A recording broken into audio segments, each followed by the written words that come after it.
Hello, everyone. Can you see and hear me? If you can you let me know in the chat? I was actually talking to myself for a while before I realized the stream is not connected. So for those of you who can see and hear, all right, someone just sending me a note that you can see and hear. Okay, great. Welcome, everyone. Thanks for showing up. Thank you very much for letting me know that you can see me now. So we'll get started. Yeah, appreciate you guys being here. And I will actually share a screen. 1 second. And then we'll get straight into it.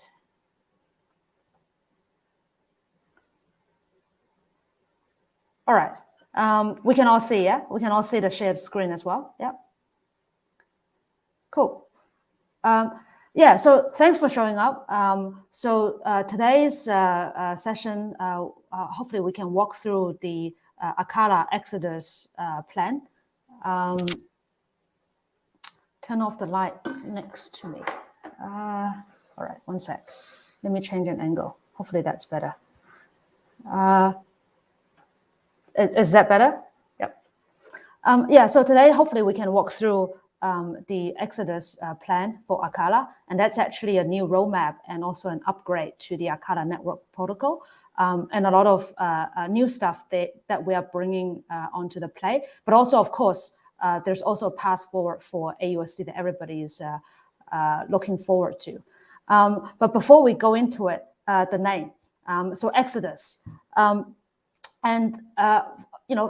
us, Exodus is actually a story of courage. For those you know the story, right? It's a story of courage. It's a hero's journey of Moses and a bunch of people that he's leading. And it's about breaking new grounds and also having faith in what you believe in. And of course, you also act upon it by working really hard and with determination, despite adversity. And that's where Acala is at. And that's Acala is also determined to actually continue to build for Web3 vision that we've had from the very beginning. And Acala's Exodus plan then is actually breaking old modes and also paving new ways forward. So let's get into it. Let's see.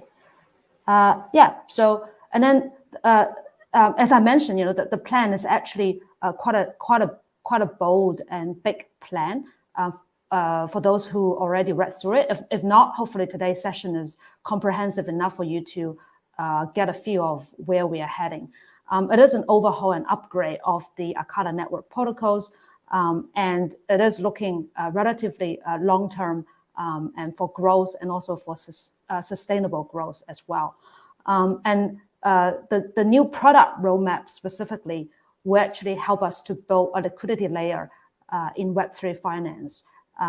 Which is what we have been missing the entire time. And then I'll explain a bit more context why this is the direction and where we're going with this. And then a bit of the agenda for today. I will share a bit of the thinking behind the scene, where we're coming from with this plan, and also some insights that we come up with. Then we obviously will first thing to address the aUSD, a path forward for the aUSD product line. Next, then we'll go into building liquidity. And this is the universal asset hub that we'll be launching. And also to support the growth. And also this is one of the area that we get a lot of feedback is ACA holders and the growth of Acala needs to be tightly joined together to support each other. And this is also a big reason behind ACA upgrade. And of course, after the plan, I will be going through a bit of execution roadmap. And so people can have a feel of how all of this, vision plan to be rolled out in sequence, and how that actually affects Karura and Acala. So I see someone asking, where is Karura? So all the plans for Acala, as you know, Karura will always be the canary for Acala. So all the changes will go through Karura first, and then it will go on to Acala. But it may not be, it will be stacked, right? So I'll explain a bit more detail when we get to execution. And then we've also collected some questions also. We can address that at the end if we have time. So yeah, so let's dive right into it. Current state. So this is some thoughts on our thinking, right? One thing I want to say is we didn't come to this plan lightly. It took a while to actually think through the process. So appreciate your patience. But in between time, though, we didn't stop building. So for those who actually pay attention, we've been building all the way along. There's infrastructures, there's protocol changes, there's tooling that we are releasing, and there's also protocols that we are building behind the scene that are all part of, trying to validate what we are trying to do in the next few while. And a lot of it actually contribute to this plan that we come up with. So this is not just on paper. This is actually a lot of work behind it. And so firstly, I think aUSD. After the aUSD incident last year, I think the things that we've done is to actually provide collateral into the protocol so that, fundamentally, it is over collateralized. But with stablecoin as such, deep liquidity and also the trading volumes is actually what drives stability, as well as what collateral you have, right? That's another thing that I will address a bit later. But even, for example, in the USDC case, it is a relatively stable USD stable coin. However, it will still depeg due to market activities. And a lot of it has to do with the market, and a lot of it has to do with the deep liquidity and also the trading volume, like how much adoption that it has. And we actually lack both, right? So admittedly, we lack both of it to actually keep it stable at a good level. And then meanwhile, the underlying collateral. So the underlying collateral, mainly Polkadot, of course, has been lagging also behind anticipating liquidity and adoption. I think Polkadot's prime time has yet to come. It will come. Because Polkadot is actually a fundamental shift of paradigm.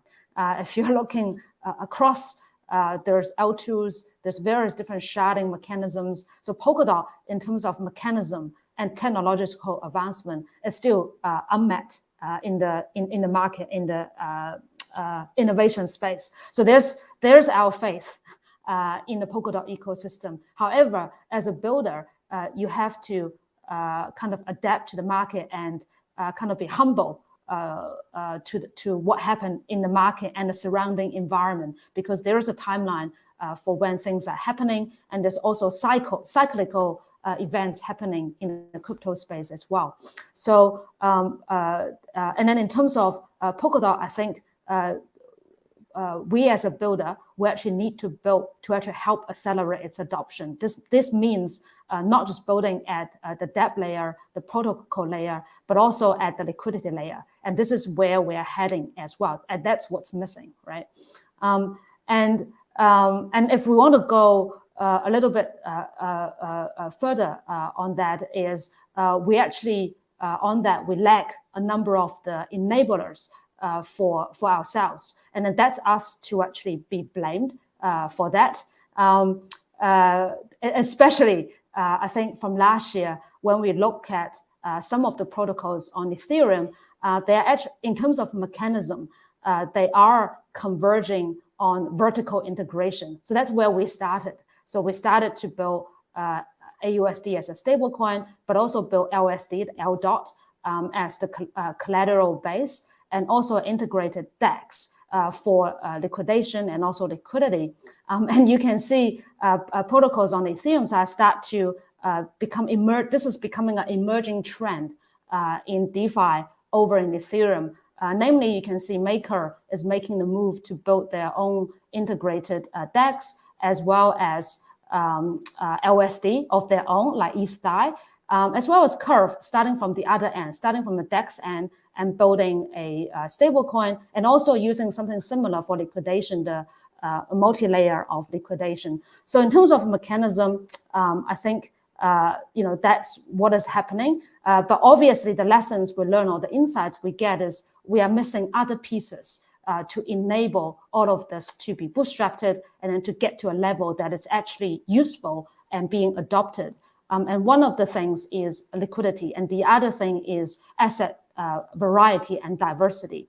And then in terms of liquidity, there's a number of things that we are missing at this. Is when we first launched, right? I think we missed 2 entire cycles along. So we've been building, I think counting back, I was trying to say 3 years, but I realized it has been 4 years since we started building on Polkadot.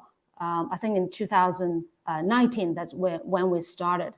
And of course, we miscalculated or made our assumption on the time that we could launch based on Polkadot's launch timeline. And we beautifully missed the DeFi summer when we actually launched. We're actually at the tail end when we launched. And then the second time around, I think it's early last year or the end of the year before, where there's another bull. And that's also the time when, if you guys remember, we had aUSD campaigns and then trying to actually pull liquidity and then also having an ecosystem built on top of it.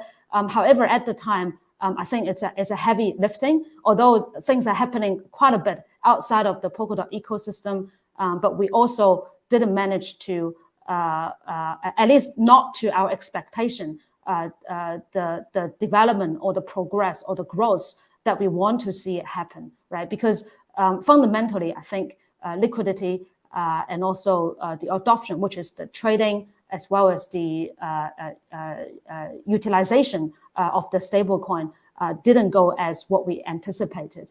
So we missed that one, the second bull run as well. And of course, looking back, it also didn't help last year that we had the big aUSD incident, right? And then all of that add together that leading up to this point is also the market flipped upside down. And many of those things that we cannot control. And then we also have nothing to actually grapple on.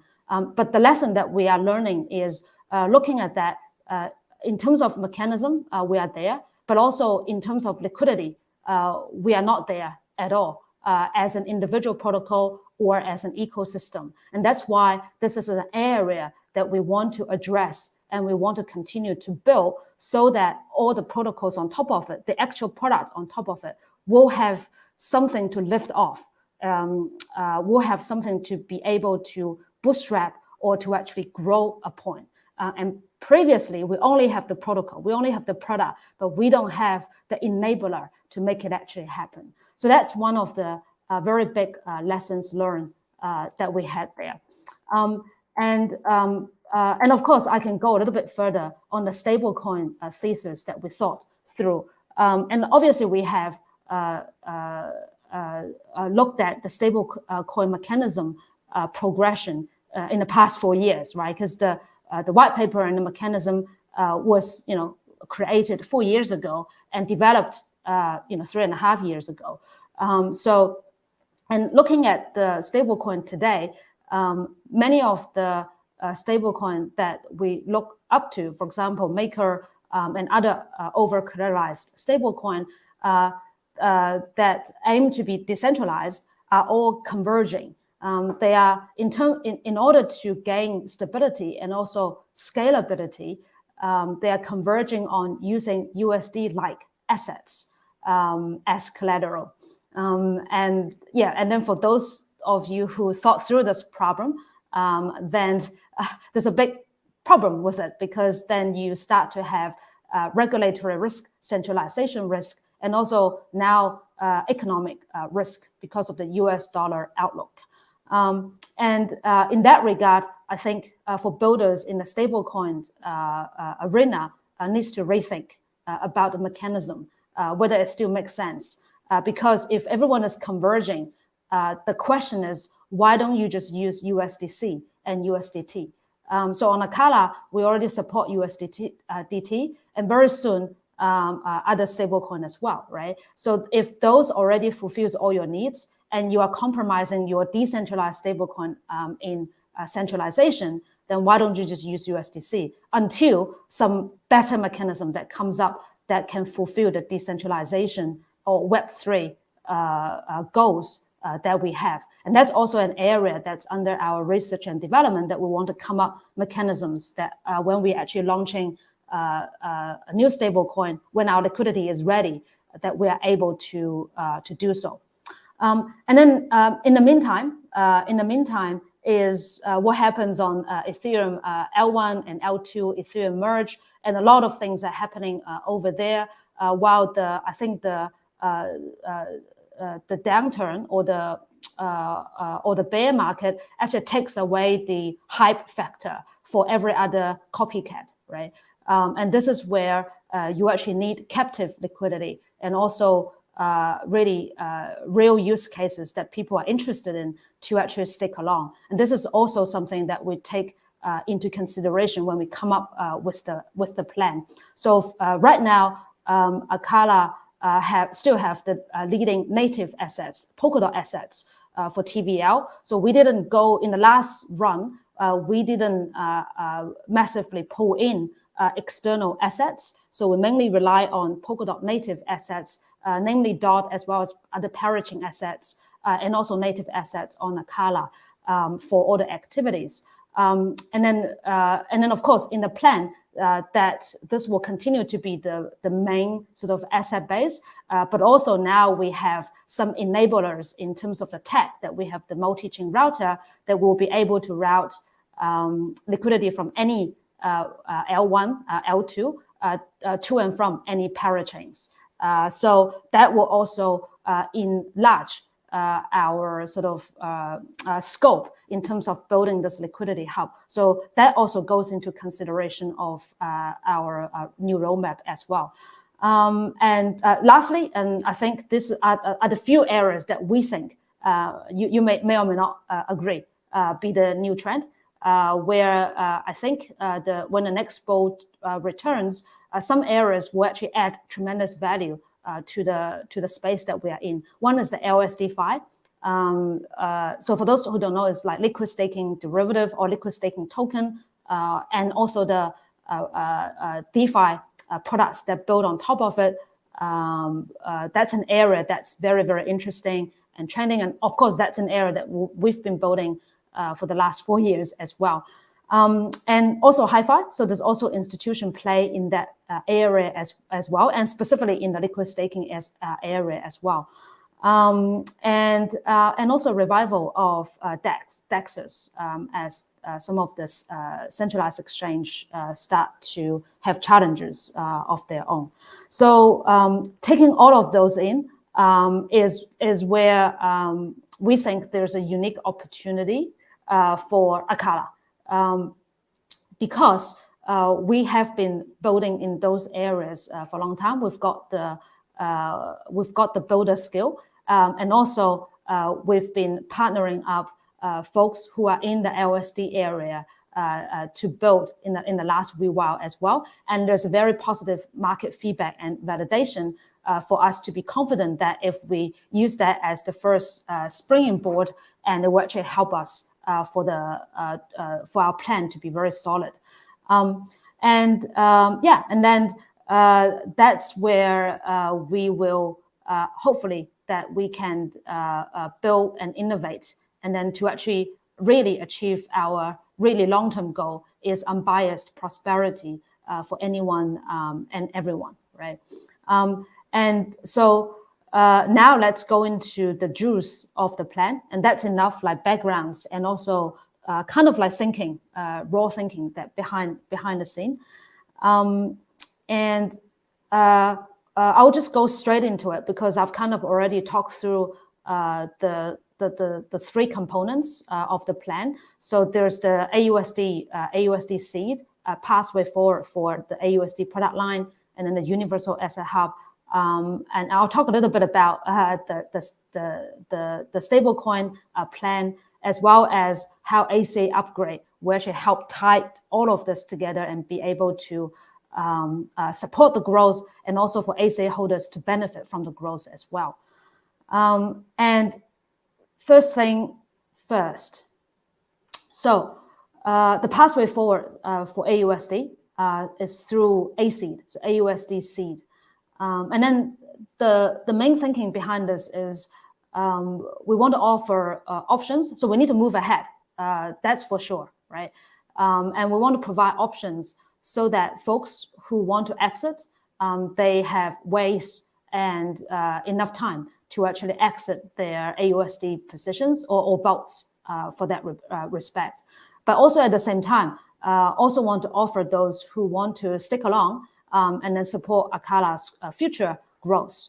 And then this will open up marketplaces because there's a future value there for people to speculate and also to be able to enter and also exit their positions at different time, such that folks who want to sell their aUSD or close their votes, they can do so with a lot more market activities, but also allow those who look at the AC Treasury and they still want a piece of that and buy into, say, the future of DOT and the future of ACA and other assets that will be in the Treasury.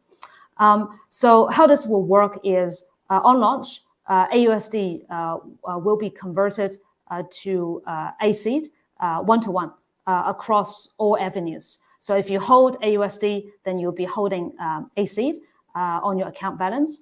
And then also for liquidity pools. So if you're LPs, you don't need to do anything. Those LPs will be converted to aSeed LPs. So that will allow aSeed to have open markets for trading, arbitraging, and then other activities as well. And then there will be designated vote conversion time after that. So it won't happen all at the same time. The vote owners will have time to make up their mind whether they want to leave their collaterals in the vote or actually exit the vote. And if they decide to leave the assets in the vote, and when the conversion time happens, there will be a percentage of the collaterals based on the set aUSD and also asset prices. They will go into the aSeed Treasury. And the remaining will be returned to the vote owner. So when I mentioned the execution plan later, you will see, we'll go through approval vote, but at the same time, we'll actually set those prices as well, so that everyone will have a clear expectation or clarity on what will be happen at the time of conversion, so that folks can decide whether they want to leave right now or continue to hold or in between as well. So and then what happens to the AC Treasury, right? So AC supply will always obviously be fixed, because prior to the aUSD conversion to aSeed, there will be a bunch of parameter changes to risk parameter changes to aUSD, so that there's no, for example, there will be no more minting of aUSD or AC. So there's a fixed supply. And then the AC holders will share the AC Treasury growth and also can redeem the underlying assets after a certain period of time, and also certain criteria is met. For example, set it to the value greater or equal to $1. But of course, those parameters can be voted in later on by the token holders, right? And then where does the AC Treasury come from? One portion of it obviously will come from the votes who are left in the aUSD votes that goes into the Treasury. And of course, and this is only for those holding on to aSeed and wanting to be part of the Polkadot growth as well as Acala growth. So there will be asset appreciation, but also there will be staking yield involved for those assets. For DOT, obviously, but also for ACA as part of the upgrade, ACA staking will be introduced, and that will also be going into the AC Treasury as well. And then the third portion of it is the network revenue would actually be shared in the AC Treasury as well. And then that hopefully will grow the AC Treasury over time. But of course, the change in the Treasury asset, whether that's up or down, as long as it's changing, it's going to create demand and also interesting market dynamics and arbitrage opportunities for AC holders or AC traders. Depends on how they perceive the future values of this Treasury. But all in all, hopefully that will give sufficient opportunity and sufficient time frame for everyone who want to exit, and also for those who still want to support Acala and be part of the growth, right? So so that is the sort of the pathway for aUSD, and of course, for these folks, then it becomes I guess part owner of the AC Treasury, and then if there's new stablecoin will be launching or new product being launching, you can also participate to vote that you want to participate straight from the Treasury into the new product, right? So that could also be down the track to be discussed. It's obviously not included in the Exodus plan because that will be when that future product launches. Then the community can actually start to discuss what they want to do with their AC or AC Treasury, or they just want to leave it alone and just for redemption by itself, right? So so that is the AC, and so I'll answer some of those questions probably at the end, and right. So I've kind of gone through all of that just now for aUSD AC product line. And then the next one, then I want to go into a bit of the product roadmap of where we are heading. I think one of the things is liquidity is currently very fragmented on L1, L2, and in particular like parachains. This is also a fundamental lack from our previous protocol iteration. And this is an area that we are missing for Acala. And I think and Polkadot's prime time will also come, I think, when more multi-chain use cases are being discovered, and also more seamless cross-blockchain and also very deep and captive liquidity are made a reality. Then parachains and the parachain use cases, as well as cross-chain use cases, can become very affluent. Right now, it's a challenge. So then part of our goal in the next iteration is to launch the universal asset hub, and then in the sense that we want to build that liquidity layer of Web3 finance in particular. So and then we are starting our starting point is aUSD and aUSD5 focused liquidity. Obviously, this is very expensive. Expansible. We can expand it to various different type or targeted liquidity, but we chose to start from the aUSD and aUSD5, where we already have a lot of liquidity in the area, and also building experience, and also partners in the area. And then one thing that worth mentioning is I think from the Polkadot side, folks has already be familiar with staking and also liquid staking in the last, I think, 2 or 3 years since Polkadot launched, and also a few of us building in this area. However, on the Ethereum side, it's only gaining traction since it gets closer to the Ethereum merge, and also people being able to withdraw things. And then for the Exodus plan to carry out, it actually allow us to actually build multi-chain use cases for this, because you are able to now technically exposing DOT holders to get exposure to stake ETH to get yield on both sides. So you are able to hold staked DOT and also staked ETH, and also the interface products that we built with, for example, the T-Dot And also on the Ethereum side, there's also a similar product that we will be supporting that give you interface into aUSDs on both sides. And then it will be interesting that if you get hedging opportunities or trading exposures on the two different sort of POS U products. And of course, it also opens doors to many other proof of stake chains aUSD products as well, because of the enabled by the hub, the multi-chain asset router as well. So and then there are various different type of aUSDs that we will be supporting, and obviously we have a native LDOT token from the DOT side, but also at the same time we are hosting aUSD products on top of Acala as well. This is namely, LS dot, T dot, and we also have new partners coming on board, both DeFi side as well as institution side, that we are going to host on the Acala side to increase asset variety, but also liquidity as well. And then the next step is multi-chain expansion, where there will be other type of aUSDs coming from across the chain to actually create interesting use cases and trading scenarios for people to play with.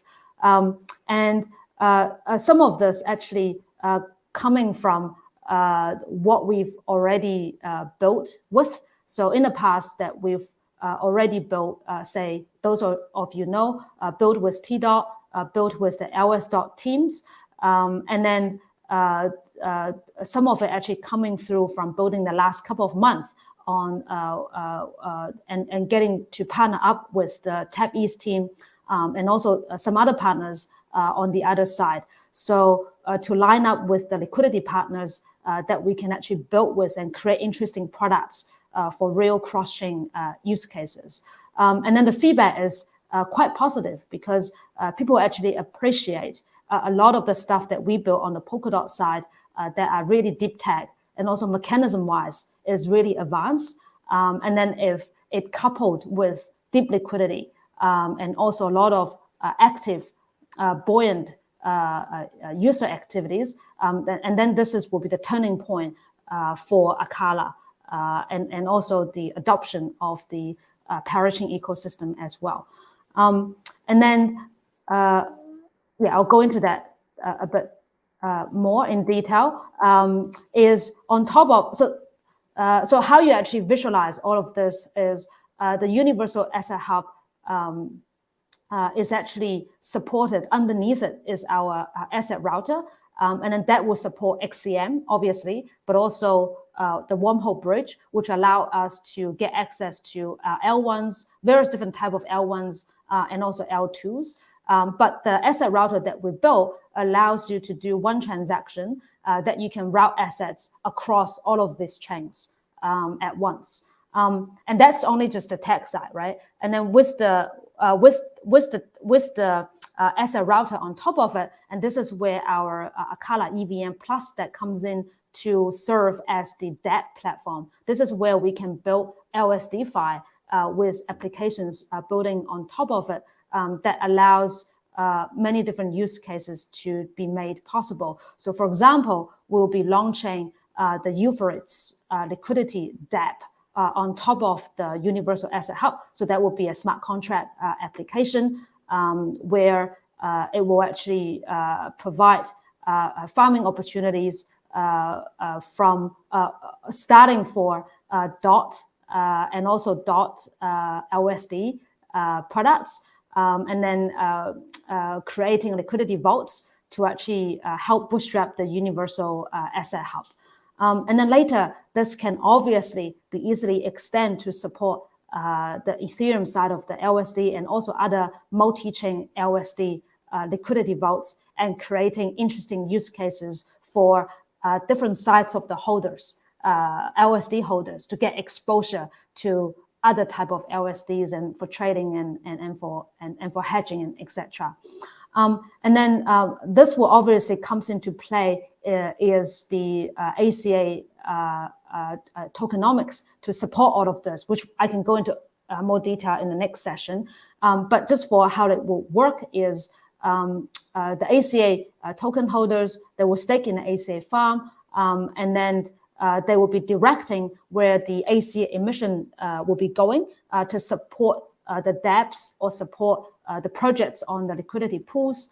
And then at the same time, those dApps or aUSD project tokens will then also be contributed to the ACA farm so that the ACA holders will get exposure to ecosystem growth that are happening on top of the Universal Asset Hub.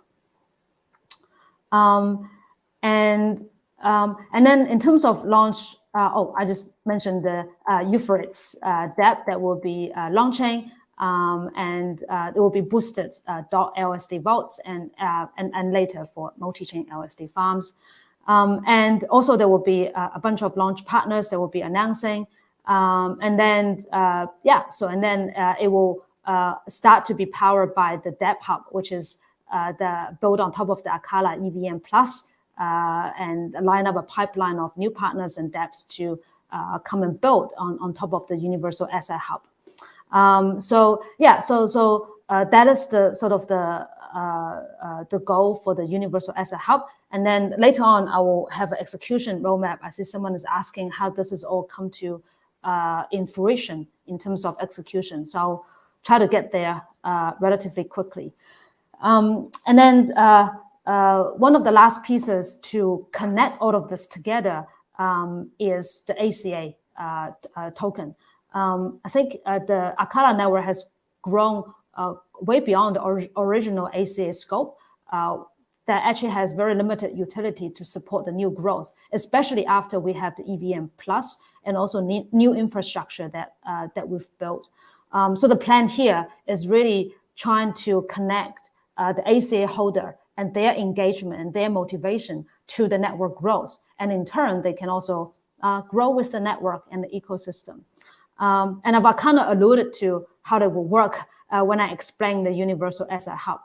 But to start with, so ACA is never intended to inflate permanently. So it's not going to be turning into a permanent inflation model. The new emission is only be serving specific purposes that we outlined here, and also for a very specific period that we think is sensible to bootstrap what we're trying to build here.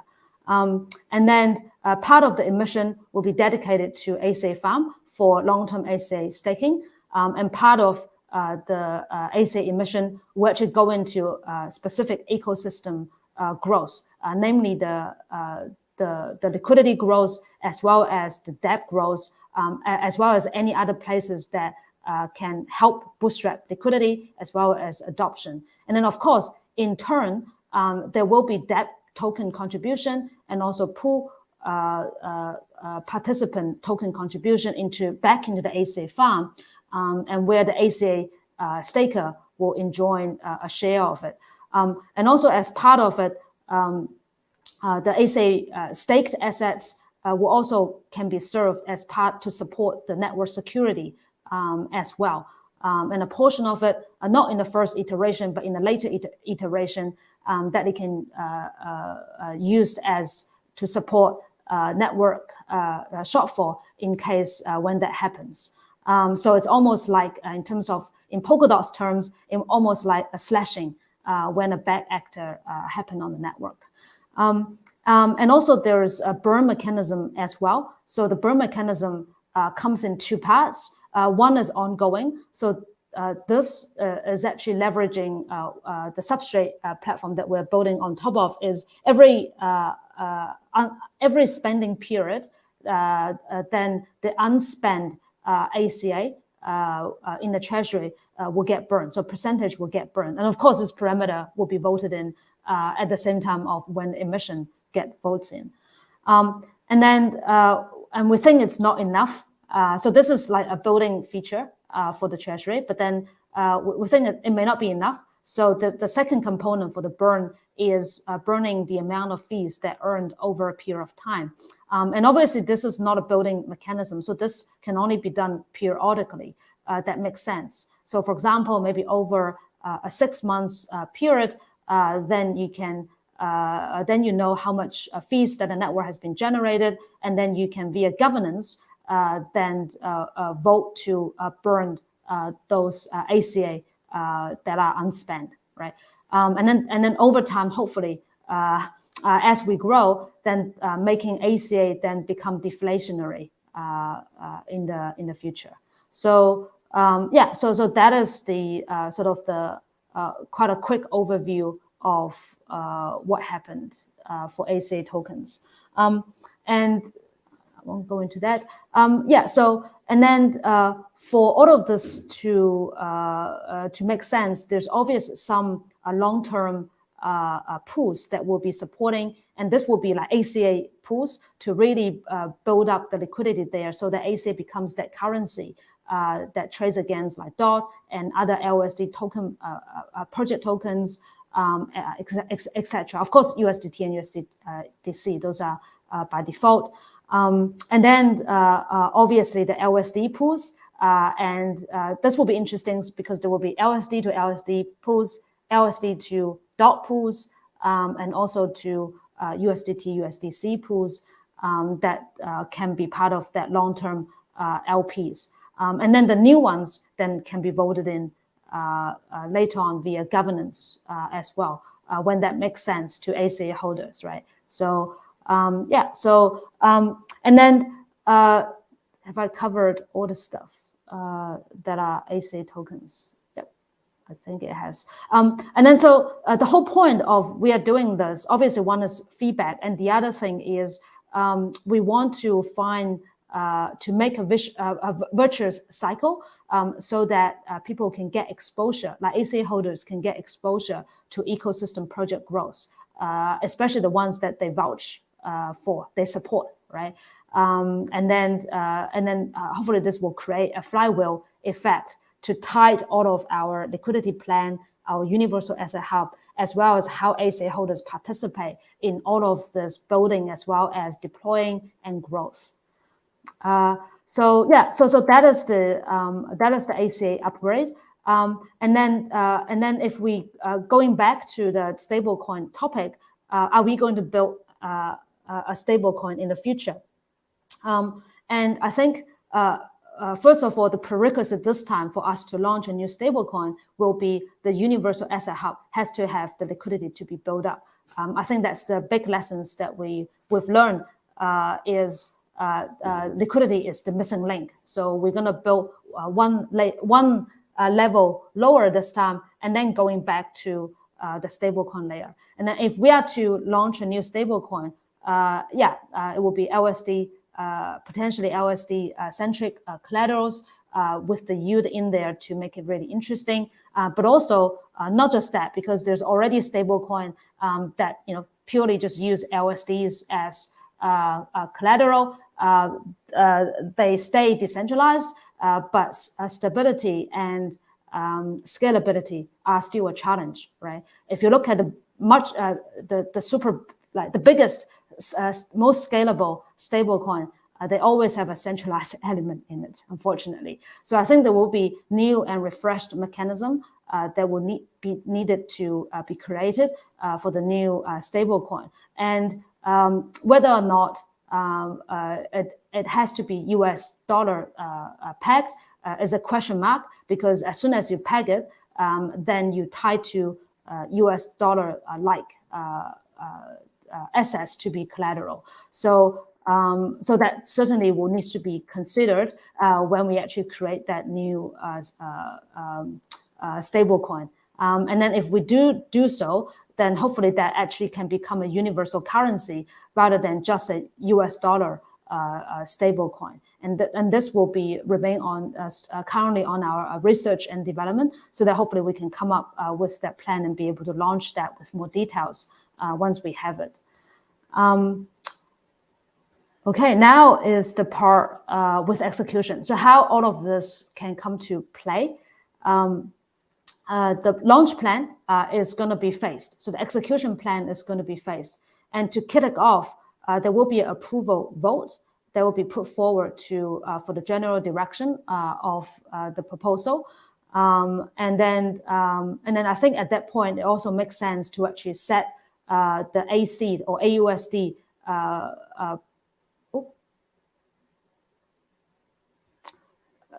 Folks saying can't hear me. So can people still hear? So can someone indicate? So someone told me they can't hear me anymore. Can you guys still hear?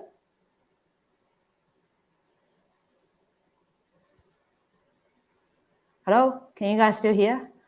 Can someone indicate in the chat?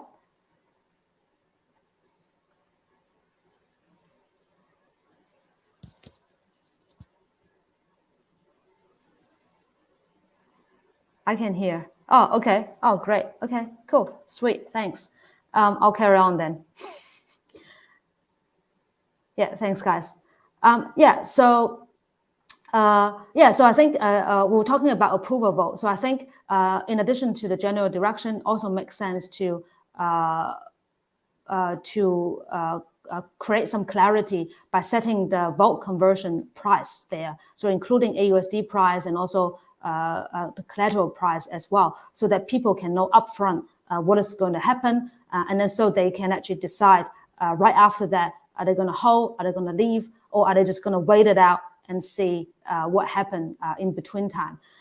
So that is going to be the first thing that will happen after this. The approval can happen basically any time from now. And then after that, there will be multiple components, as you can see on the screen, for each work stream. So there are 3 work streams that are being created. There's obviously the aSeed work stream in the middle there, the green one. And then there's the aSeed token work stream, and then also the Universal Asset Hub work stream. And then each work stream are broken down into phases. They don't necessarily mean a timeline, because any number of them could happen at the same time. And then there's also Karura and Acala at play here. So I'll start talking through the steps of the rollout, and then I will go back to how Karura and Acala timeframe will look like. For example, after the approval vote, then we want to address the aUSD issue first and foremost, because that's the one thing that we have to clear out before many other things. So then the 3 phases of the aSeed. First one is changing parameters and also converting aUSD to aSeed. That's the step number 1. And then after that, step number 2 is for those who keeping their votes. Then there's a vote conversion date being set, and also vote conversion happen on that date that the collateral goes into the aSeed treasury. And then step number 3 is where the details of the, redemption can be voted in. For example, what are the criteria, what are the time frame, those can be voted. So those will be executed in phased approach.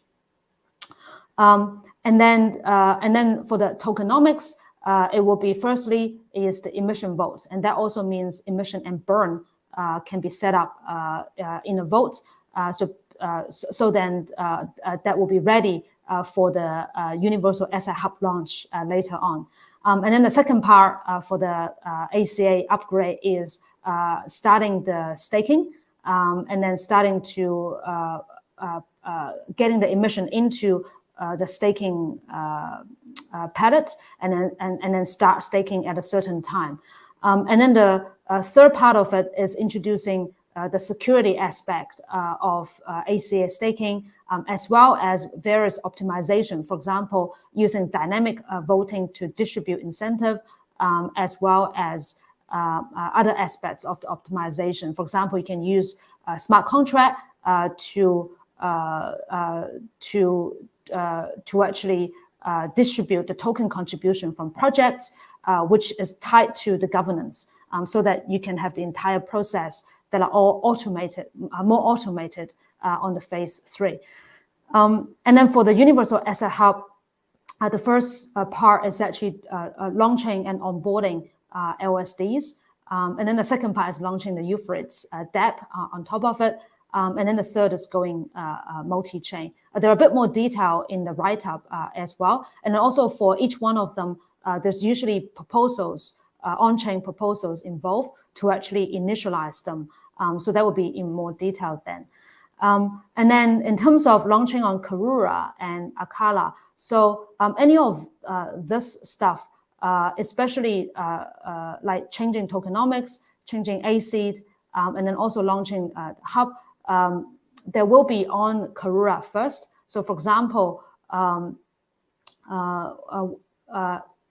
I think it's easier to take an example, right? So let's take the aseed or aUSD example. So all the protocols are exactly the same on both networks. So when the aseed, say stage 1 happen, it will happen on Karura first. So for example, the parameters will get set on Karura first so that the aUSD on the Karura side minting will be kept, and then various risk parameters will be set to allow the AC conversion to happen.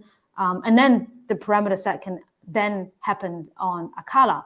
And then the conversion itself can then happen on Karura, and then afterwards it will happen on Acala. So it will always happen on Karura first, and then on Acala. But Acala won't doesn't need to wait for all the phases to happen on Karura first in order for it to happen, so that we can have a stacked launch between two chains. So hopefully that's clear. If not, I can go into a bit more details. So yeah, yeah. So yep. Okay, cool. Yeah, and then the next thing, I guess. Let's see.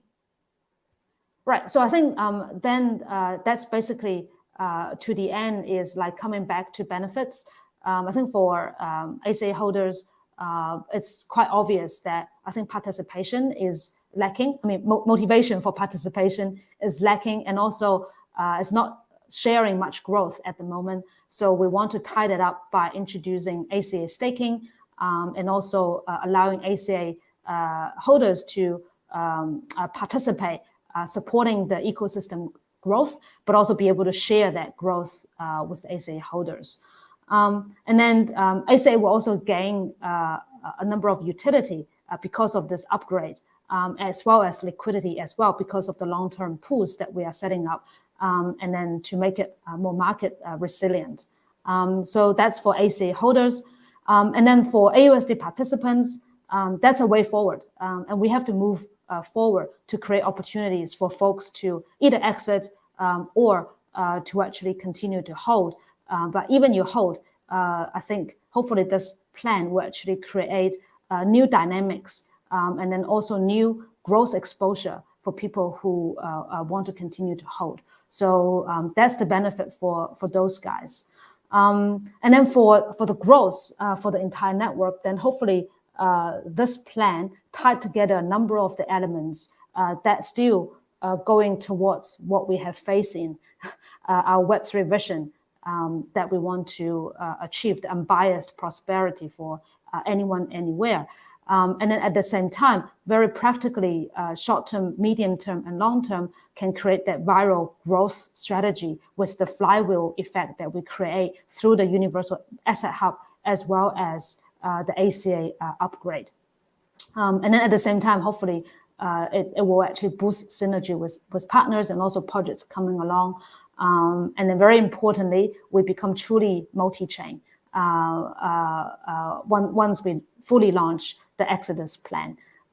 So yeah, so that's the Acala Exodus is going for what we believe in with determination, despite adversity. And appreciate you guys tagging along and still supporting us, and appreciate the patience. And then there's also some questions that I think I want to address. Give me a sec.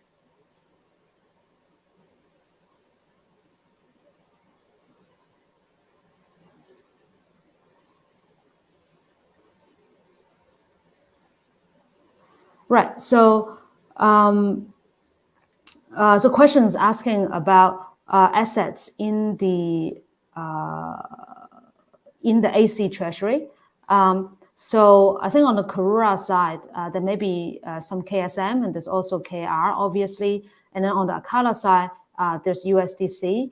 And then there's also some DOT, maybe in the form of LC DOT, but they can be converted to DOT or L DOT later on.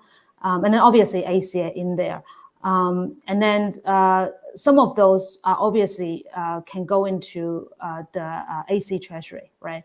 And then part of setting the price upfront is so people can have a clarity on how much exactly you would expect, right?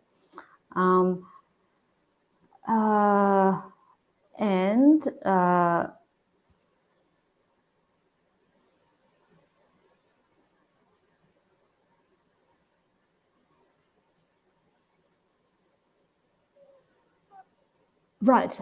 People asking exchange. Yeah.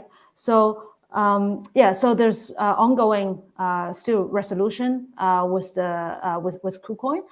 So that hasn't been resolved. So it just really depends on where that ends, and then that decision can basically direct where those aUSD will go. As far as for the on-chain concerns, so when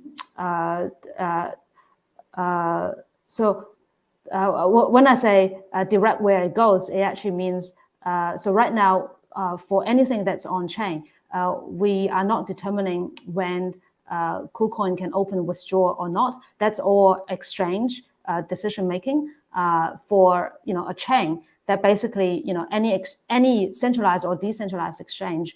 If you want to trade on the Acala chain, you can do so because there's no way that any of us can stop that from happening.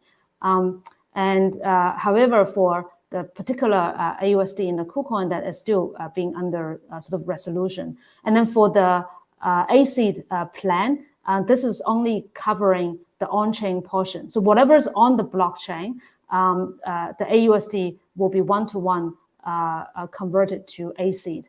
And it will not be biased or prejudiced against the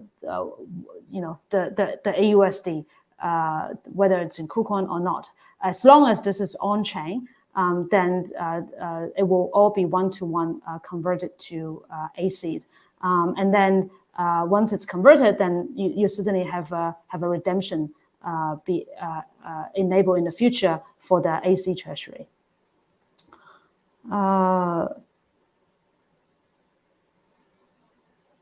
Yep. So I think that's it. The last question is on elaborate on the burn mechanism. So I think I touched on it, but one of them. So there's two types of burn. The first one is using the on-chain treasury burn mechanism with substrate, where in an unspent period, in a treasury spent period, any unspent amount, a percentage of that can be burned, and that's automatic every spent period. Depends on how long. So it could be monthly or it could be quarterly. Depends on the parameter that are voted in. And then the second one that we are added in that we don't think is enough just to burn the unspent percentage is based on network fees. So network transaction fees over time, for example, we can also set a period, say 6 months, then the cumulative transaction fees can then be voted in to be burned on chain. And this is really tied into the network growth. If there's more growth in the future, the more ACA that you can burn to actually reflect that on chain as well. So yeah, so that's it. Yeah, and then I think that's all I will say. Yeah, and then so thanks again, folks, for tuning in. And this is the beginning of Acala's Exodus plan, and then hopefully we'll see some actions very soon for us to execute some of the steps that we outlined here. And obviously, a lot of them will have a lot more detail as we gradually, roll out more details of the dApps that we're building and also protocols that we're upgrading. But just thanks for tagging along, and we will let you know. Right. So I think I will just end here.